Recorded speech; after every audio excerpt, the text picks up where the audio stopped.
Pero syempre, hindi mo wala yung issue ng bayan dahil pakritikal na ng pakritikal. Talaga, si Senator Risa talaga, di ba? Padami na ng padami yung mga kailangan natin pag-usapan. At huwag kayong mag-alala, dadalasan po natin yung upload natin.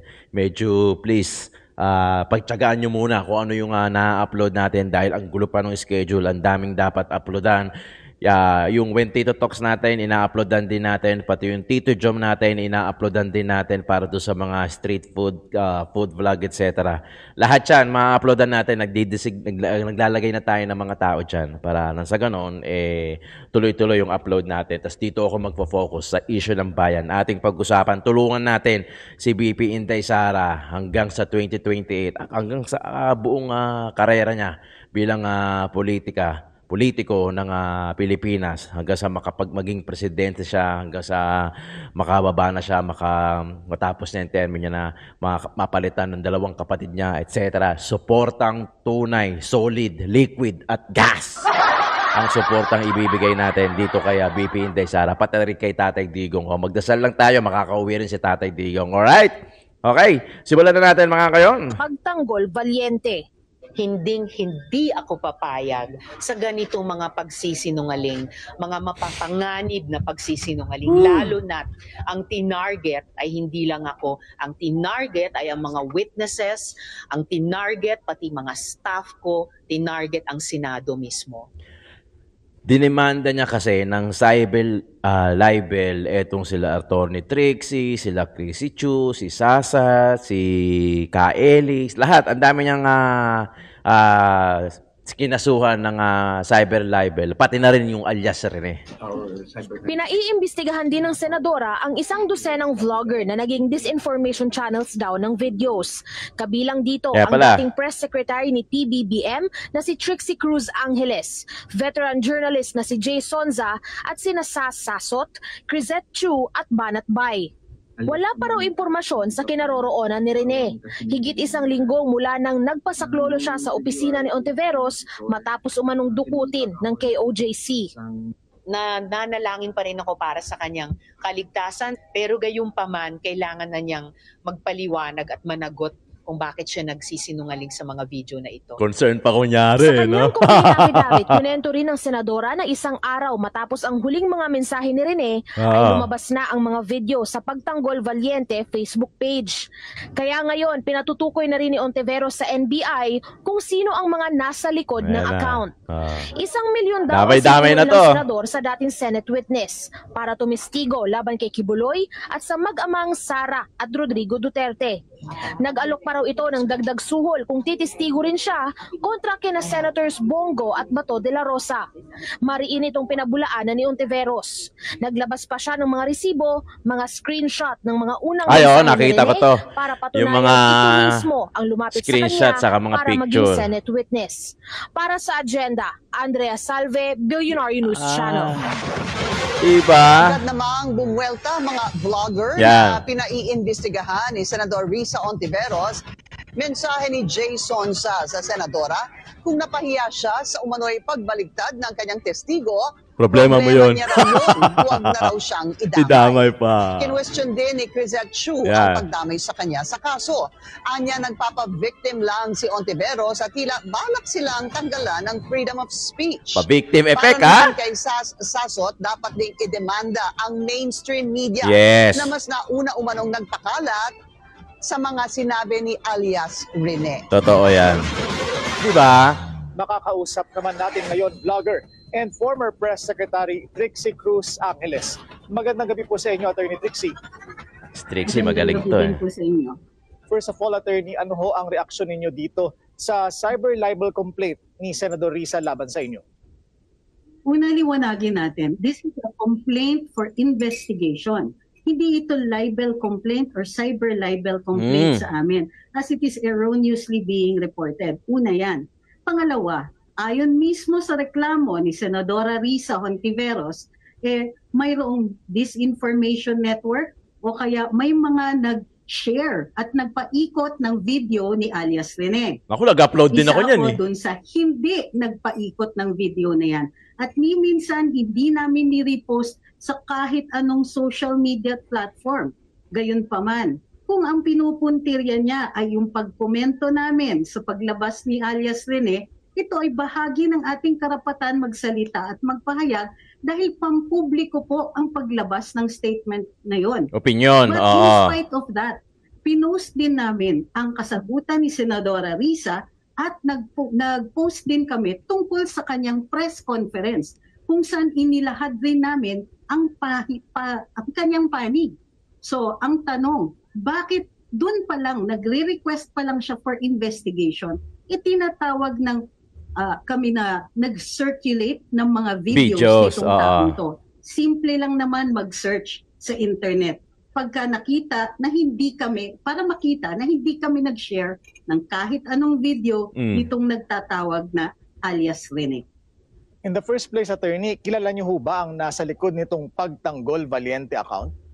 Actually, hindi ko kilala either that account o mismong itong si alias Rene. Ngunit sinubaybayan pa rin naman natin yung saga na yan dun sa Senado. Although not even very much. Kukunti lang ang mga dati naming mga posts tungkol dito. In fact, 0. Pero nung pagpahayag nitong si alias Rene tungkol dun sa kanyang pagbabaliktad, di natural magkukomento ang mga tao dahil pampubliko naman yung pag-post nitong video niya. Magkokomento talaga, magbibigay talaga ng sariling opinion. Dito sa legal action ni Senador Risa. Yan. Tignan po muna namin kung kami ba ipapatawag ng NBI tungo dito sa sinasabi niyang reklamo. Ngunit isang cursory na pagbabasa lang doon sa aming mga posts o sa social media platform namin o kahit panoorin nila yung mga Facebook Live na ginawa namin tungkol dito, we had been fair. In fact, pinuri pa namin si Senadora Risa dahil tama yung kanyang pagpuntirya doon sa mga sinabi nung alias Rene sa kanyang video. Maaari namin gawing available ito kay Senadora kung siya lang po ay nagtanong sa amin. Sana hindi ganito. Sana hindi siya nagko-conclude at naglabas na kaagad ng mga pangalan, hindi pa pala sila nakakabasa ng aming mga social media posts. Ano po ang nakikita ninyong implication sa mga vlogger tulad ninyo dahil dito sa legal action ng Senadora? Actually, ang nakikita namin dito ay may ilang mga government officials na nasasanay na gawin kaming whipping boy. Kami na lang parate. Kami. Tignan niyo, wala ngang nag-circulate. At least ako and most of the people dun sa listahan niya, hindi ni-repost yung video na yun. Pero unang-una kaagad kami ang pinupuntirya dito. Tandaan po natin, may karapatan pa naman magsalita, magpahayag. At kung tama naman nagbigay ng sariling opinyon. Ano ang ikinagalit ni Senadora Risa dito? Gayunpaman, karapatan niya na magpaimbestiga, karapatan niya mag-file ng kaso kung sa tingin niya agreed siya. Kung sa tingin niya siya po ay nasira o siya po ay naakusahan dito unfairly. Karapatan naman ni Risa. Wala kaming problema doon. Ang problema, yung kanyang paglalahad, pagsasabi na bahagi ng misinformation network o kaya nag-circulate ng mga video nitong taong ito. Public yun Konting checking naman sana. Attorney Trixie, for context, ano ho ba yung inyong komento in the first place tungkol doon sa video? Doon sa video, kasi medyo live kasi yun Sinabi ko, bago namin tinalakay, sabi ko, may naglabas ng video na ganito. Ito ang summary. Pero gusto kong ipaalala sa lahat na hindi ito under oath at hindi pa ito nasusumite sa hukuman. And therefore, yung sinasabi nitong si alias Rene ay hindi pa napapatunayan. Maaari nyo pong i-check yung Facebook Live namin doon. Maaari nyo din i-check parang sariling opinion pa lang. Kung saan pinoint out pa namin, binigyan namin ng kabuuan yung press briefing na ginawa ni Senadora Risa. Panig niya yon, buong buo na siya lang ang pinag-usapan doon. Meron kaming bahagi kung saan sa tingin namin, pinupoint out namin yung mga kahinaan, gayon pa man. Sinasabi namin na unang-una, itong alias Rene, hindi pa nag-execute ng second sworn statement. Video pa lang ito. And therefore, hindi pa yan napapatunayan. Hindi pa yan umaabot dun sa level ng kanyang testigo sa Senado. Attorney, any plans to reach out to the office of Senator Hontiveros? Wala, Well, hindi syempre. naman sila nag-reach out sa amin. Pero siguro in the interests of fair play, I will ask our lawyers kung ito ay tamang hakbang. Kung ito ay ipapayo sa amin, then wala akong problema with reaching out. Gayunpaman, sana chinecheck muna nila bago sila mag-akusa. Yan. Alright. Maraming salamat po sa inyo, vlogger and former press secretary. Attorney Trixie yan, mga kayon, ha? O, Hindi pa handa si Ito muna. ML Party List Representative Laila De Lima na patawarin si dating Pangulong Rodrigo Duterte dahil sa kanyang pagkakakulong sa drug-related charges. May inihahanda ring legal action ang kampo ni De Lima.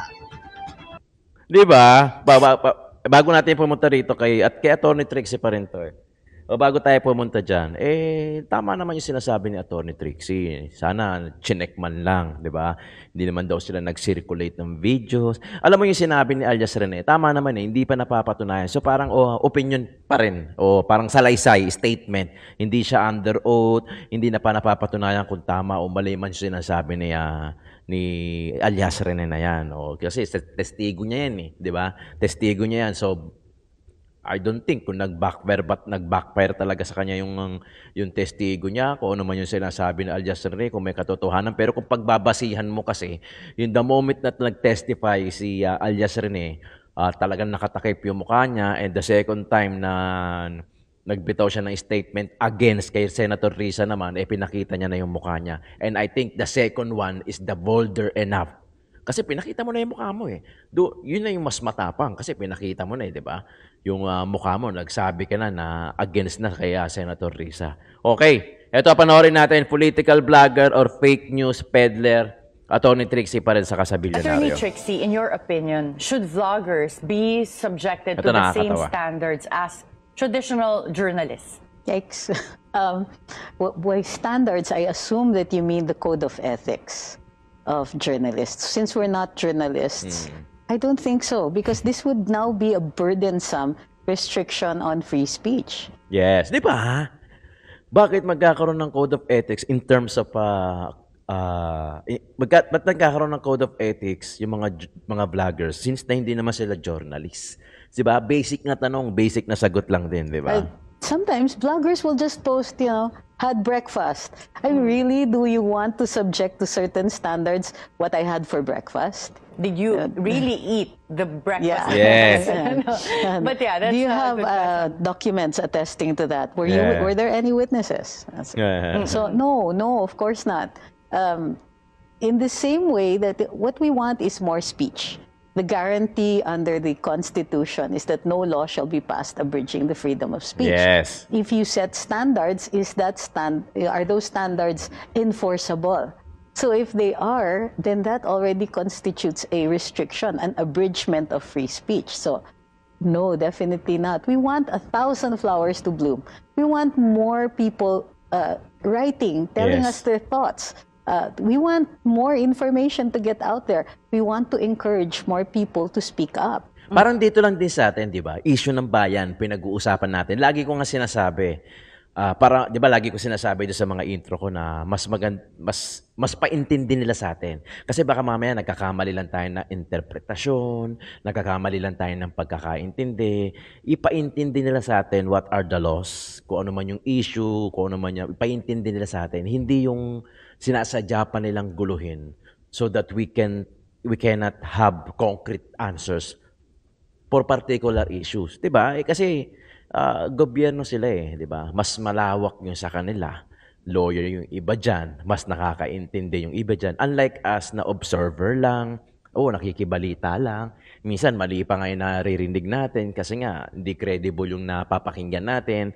So sana mas paintindi nila sa atin sa patas na paraan, sa patas na pwede natin maunawaan, di ba?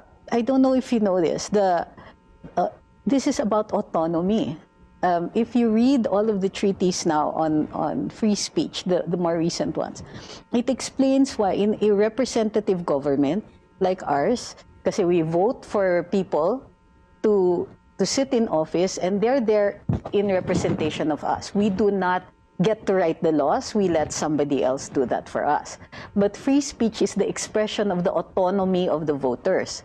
Kasi you don't have any more power. Once you voted that person in office, it is presumed that this person is acting on your behalf. Yes. But because they don't always act in our interest, free speech is the expression of the autonomy of these voters. We get to still be able to say, uy, binoto kita, pero hindi ko gusto yung ginagawa mo. So that's one of the reasons why the Constitution guarantees this. What about having regulations when it comes to news? So I think this can be a ground where there can be some form of regulation as to the standards of what you state there.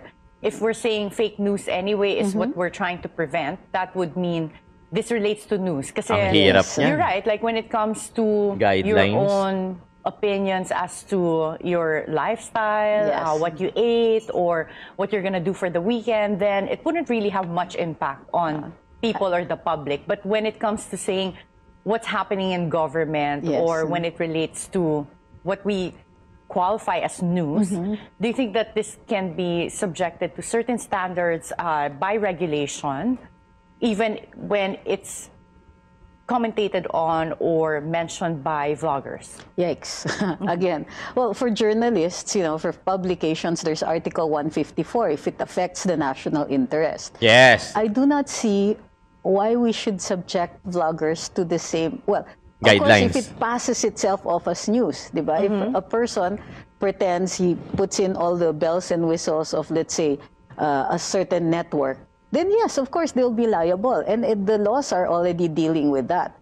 But beyond that, I think what we should be more encouraged to do is to share information, as well as journalists should be encouraged to be telling vloggers, well, okay, you can do this.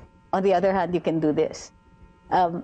This is an old debate, actually. This debate is between tabloids and broadsheets. And they were doing this in the 1920s. So back then, Yes. there was already a distinction between tabloids and Yes. typical, like the newspapers, and meron ding distinction as to how much regulation should be made between those two And types in of fact- publication. And in fact, traditionally, very little regulation has been made. So it's really up to the reader to decide that. And Yes, therefore, the response tama. of government ought to still be education. Inform the people. Yes. I think that one of the reasons many of our government officials are so frustrated is because they're losing the Tinatamaan communications sila. game. It means their own comms people must step up.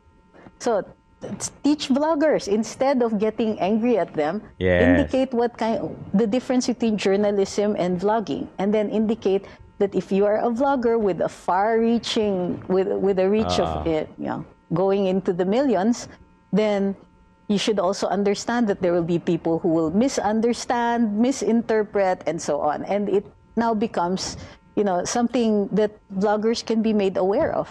Yes. Tama, di ba? Sana turuan. Hindi yung bigla na lang, di ba lagi ko sinasabi, ipaintindi nyo sa amin. Kasi baka mali kami. Di ba? The way na ma-perceive namin yung mga information, baka mali nga naman kami. So, what the government actually do, turuan, di ba? Kasi kung bibigyan ng guidelines or bibigyan ng code of ethics standards, in the first place, i-differentiate muna nila kung ano yung mga professional vloggers sa mga hindi, di ba? Halimbawa, magkaroon ng guidelines, okay, fine. Magkaroon ng guidelines, magkaroon ng code of ethics sa mga vlogging, lalo na sa mga news. Paano yung, halimbawa, may nag-comment kasi sa akin dito last time Sinabi niya na senior na daw siya, nag-upload siya ng mga reels. Yung kikitain daw niya is for maintenance niya. Okay? Paano sila? Do they have to set standards? Do they have to read the code of ethics or the guidelines para halimbawa, news din yung ina-upload nila. Kunyari, nag-share din sila ng reels based on their own opinion. Paano sila? So, do they have to settle guidelines, yung mga code of ethics na yan, 'di ba? Ang gusto lang nila makakuha lang ng konting pagkakakitaan para sa maintenance nila. Dapat i-differentiate muna nila yan kung sino yung mga professional, yung mga kung kaya mag-influence ng marami. Kasi yung nangyayari sa SOCMED, either Facebook, TikTok man o YouTube man, it's a very, very wide Ang lawak niyan. Para ka naghanap ng karayom niyan sa pakuan. Para kang simisid ng piso sa dagat. Di ba, sana ko sa swimming pool lang eh. Again, di ba, nasa control kasi yan eh. Controlled environment. Di ba? Magbato ka ng piso sa dagat, most probably 99% hindi mo makikita. Tama, mali. Di ba? Magbato ka ng piso sa swimming pool, 90% makikita mo. Di ba? Magbato ka ng piso sa planggana, 100% makikita mo yung piso. Diba? As if, sa vlogging kasi, sa news, ginato rin eh, di ba? Pwede lang kontrolin yan eh, di ba? Pwedeng kontrolin. Pero, kumbaga, yung kung sino yung magpe-fake news, yun ang idemanda nila. Rather than iisa-isahin mo lahat, hindi kayo matatapos dyan. Matatapos yung termino nyo, pero yung paghahanap ng ganyan, hindi matatapos yan. Di ba? Kontrole, yung guidelines medyo malabo. Pero yung turuan, kunyari, ihanay natin lahat ng mga news, kunyari, mga vlogging that tells about news, issues, good government, and public accountability. Pwede umattend ng seminar, yan, workshop, let's say, 100 hours. Hindi, wag naman. 50, example lang naman yung 50 to 100 hours. Yung mga do's and don't, yung how to avoid fake newsing, di ba? Fake newsing. Kung paano magbigay ng fake news, kung paano makakaiwas, kung paano ma-eliminate. Yun, mas okay. Di ba? At least, hindi mo na sila, choose your battle eh. Hindi mo na kinalaban lahat. Bagkos, binigyan mo sila ng pagkakataon na matuto. Di ba? Kasi, puksa inyo man yan. Napakalawak niya. Puksa inyo man ngayon. May mapupuksa kayo, pero hindi nyo mapupuksa lahat. Dahil sa sobrang lawak niyan. Di ba? Sa sobrang lawak niyan, talagang, naghahanap ka talaga ng karayom dyan sa pakuan. Di ba? Tama naman si Atty. Trixie, di ba? Tama naman siya. Turuan na lang, rather than magiging mad or angry kayo sa mga katulad namin. Ako lagi ko nga sinasabi, di ba? Opinion ko lang to, pwedeng mali ako, pwedeng tama ako, di ba? Pwedeng sana yung paintindi nyo sa amin kung bakit ganito. Kasi you guys are expert eh, di ba? Some of you are lawyers, di ba? Some of you na matagal na dyan sa politiko na yan, to the point na nakakapagnakaw na nga kayo na hindi halata. Di ba? Kami observer lang eh. Nakikinews lang kami, di ba? Nakikinews lang kami. Kaya ako, I'm encouraging everyone na please do watch political bloggers that are reliable, di ba? Yung talagang, alam mo yun, malalaman nyo naman yun kung fake news yung vlogger o hindi, di ba?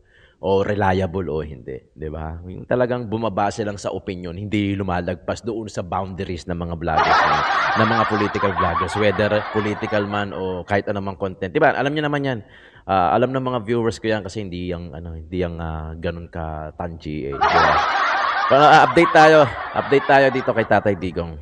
Good afternoon, Ma'am Elizabeth. Yes. Welcome to the 30th Street. How are you today, Ma'am? I'm fine. I'm happy that I have seen him. And he's okay, but he's so thin, skin and bones. Butot balat. Tulad sa picture na ito, she's really that, you know. And I asked him when he want to eat the food. Sabi niya, ayaw daw food. Nako. Ayaw na, and pabalik-balik daw. Hindi ba siya nilulutuan ng mga Filipino food? No. So whatever lang. Yeah, then at least he said that he is no longer taking any meds. At least okay yan, no? He's healthy. Parang tingin ko he's healthy, but as an old man, You never know. yeah. Tulad na mahina na maglakad, you know. Yan na. But how is he with the weather, Ma'am, lately? Kasi sobrang init ng weather lately. I told him, sabi ko, malamig. Sabi niya, may init naman. Sabi ko, malamig pa rin para sa akin. Sabi niya, sabi niya, kasi matanda ka na. Yun ang sabi. Pero mag-exercise naman si President. Hindi ko rin. Gusto lang niya mag-sleep. Gusto lang niya manood ng TV. yan. After daw the TV, strict na naman daw siya. Yun lang. Yun ang ganun. At saka nagbabasa naman siya ng libro, ma'am. Yeah. Nabasa din. Pero not so much. Gusto niya yung TV. Tapos he was asking about how is Davao, ganon. Ang laki talaga ng concern ni Tatay Digong sa Davao, no? Sa taong bayan, no? Lagi niyang, sa mga random na interview, laging ganun na kinakamusta ni Tatay Digong yung Davao, yung taong bayan. Talagang mahal na mahal ni Tatay Digong ang taong bayan, di ba? Ano sabi niya? Kalimutan niyo na siya. Intindihin niyo na yung mga sari-sarili niyong buhay. Di ba? Para sa isang presidente na wag niyo na ako isipin. Tama naman eh. Tutuusin, may point naman si Tatay Digong. Pilipino lang talaga tayong sadya. Kaya talagang innate na sa atin yung mag-alala. Lalo-lalo na doon sa mga taong gumawa ng mabuti sa atin. Correct. Di ba? Correct. Pero kung tutuusin, tama din naman yung sinabi ni Tatay Digong. Wag niyo na akong isipin. Isipin niyo na lang yung mga sari-sariling buhay ninyo. Tama si Tatay Digong doon sa point na yon. Yun nga lang, as a Pilipino, syempre meron tayong mga innate na mga character o personalidad, character actually, na concern tayo sa mga tinuturing natin na magulang. Concern tayo sa magulang natin. Concern tayo sa ibang tao na gumawa ng kabutihan sa atin. Hindi maaalis sa pagka-Pilipino yan, di ba? Okay ba daw si Basti sa kanyang kwan because he is the mas acting mayor, diba? So, sabi ko, okay naman. There's no problem. Sabi ko, when your grandson is also the vice mayor, sabi ko, then the other one is the congressman, the second district. And he also asked me, did the Hugpong daw won? Sabi ko, yes. Most of them are from Hugpong. Sabi ko, ganun. Yeah, that's it. Meron bang message si PRRD para sa mga kababayan natin? Yes. Yan. He said, you go home. You go home. Thank you for your support. Ako rin, nagpapasalamat din sa inyo for your support. I am here also for my support. Sabi niya, mahal ang pasahe. Umuwi ka na. Sabi ko, we will be here for as long as we are needed here. Sabi ko ganun sa kanya. Diba? Yeah. Sabi niya, you go home and thank you for your support. Yun ang sabi niya. Tapos, yun lang. Sabi niya, I am okay. Sabi niya, you tell them I am okay. Ma'am, pwede pakisabi kay PRRD na hanggang sa dulo nandito yung mga Pilipino for him. Kahit umulan, mag-snow, bumagyo, hindi talaga kami aalis. You are so amazing. Yan talaga masabi ko sa inyo. How can you forget an old man, especially Tatay Digong, when Tatay Digong did everything he could for the Filipino people? Ang ganti na lang ng tao namin, tayo, is ipakita natin yung pagmamahal. Di ba nga lagi ko sinasabi, kahit noon pa, lahat ng lumabas sa kalye, actually, they are sharing the one and same goal, pagmamahal. Di ba? Kung i-describe nga natin kung ano yung nangyari kay Tatay Digong and what people do, lumabas, nagsisigaw ng Duterte. One word, pagmamahal. Wala na. Iba. Yun lang. Di ba? Yun lang yung best one word to describe kung ano yung nangyari na ipinakita ng taong bayan kay Tatay Digong. Pagmamahal lang. Yun lang. As you can see naman, di ba? Tingnan mo nyo naman, sinasabi ni Tatay Digong, muwi na kayo.